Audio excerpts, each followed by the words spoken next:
Պարոն Ղազարյան, ամբողջ համացանցը երեկ տակնու վրա եղավ այն տեսանյութի հատվածից, որտեղ երևում էր, թե ինչպես են ռազմական ինստիտուտի ոնց որ սաները գլուխոնարում տիկին դատախազուհու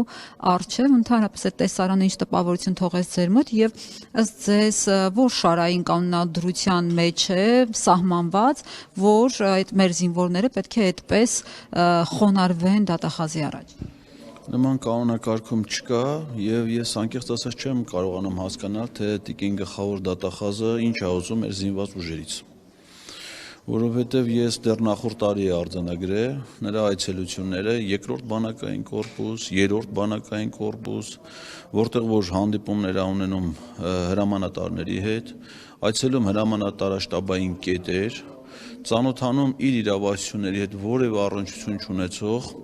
գաղտնիք պարունակող, ռազմական գաղտնիք պարունակող եւ միայն պաշտպանական կամ մարտական գործողություն վերաբերող փաստաթղթերին, մասնակցում ինչ-որ խորհրդակցությունների, ներկայանում զինվորական համազգեստով, սրանք բացարձակ անընդունելի, անթույլատրելի դրսևորումներ են։ Իսկ ինչ վերաբերվում է այդ վարպետաց դասերին, որի շրջանակներում ինքը գնացել է ռազմական ակադեմիա, այս պայդրությամբ մենք երկու իրավաբանության վարպետներ ունենք։ Մեկը վարպետ Անահիտն է, Անահիտ Մանասյանը, գլխավոր դատախազի ընկերուհին, որը որ վերջերս վարպետաց դասեր անցկացրել Եվրասիական համալսարանում,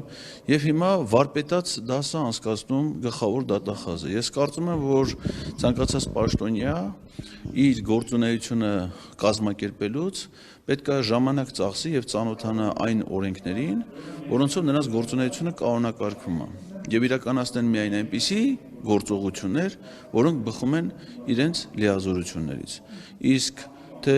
այդ կարգի ծրագրից դուրս դասախոսությունները, թե այցելությունը ռազմական հաստատություններ, թե այդ կարգի հանդիպումներ առավել եւս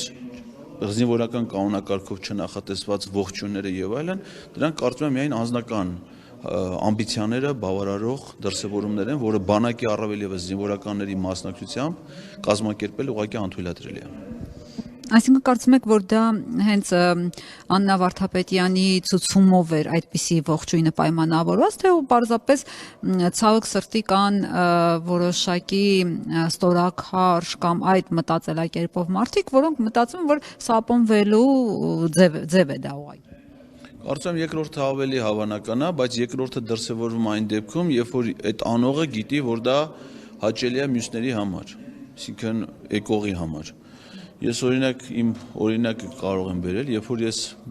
մարզպետ էի եւ փոխվարչապետ Արմեն Գրիգորյանը երբ որ այցելում էր մարզ, Գևորգյանը ներողություն, նա նույնիսկ թույլ չէր տալի, որ ես գնամ իրեն դիմավորեմ մարզի սահմանին, ինչը որ որպես կանոն ընդունված է, ասենք բարձրաստիճան պաշտոնյաներին գնալ դիմավորել, եւ ինձ ուղղակի չէր տեղեկացնում հատուկ, թե ինքը որ մասում է, ես վարորդին է իր զանգում, փորձելով հասկանալ, թե որ մասում են հասել, որ գոնե մարզպետարանի շենքի դիմաց իրան դիմավորեմ, այլ ոչ թե իմ աշխատասենյակում։ Այսինքն եւ այդ վարքը դրսևորող փոխվարչապետի կամ նախարարի պարագայում դու այլևս երբ որ գիտես թե ինքը ինչ վերաբերմունք ունի, ինչ կեցվածք ունի այդ կարգի հարաբերություններին, ըստ դրա ավել որևէ բան մտածելու անհրաժեշտություն էլ չի առաջանում։ Եվ նույնը հակառակն է։ Երբ որ գիտես, որ փառասիրությունը շոյում է որոշ մարդկանց զգացմունքները,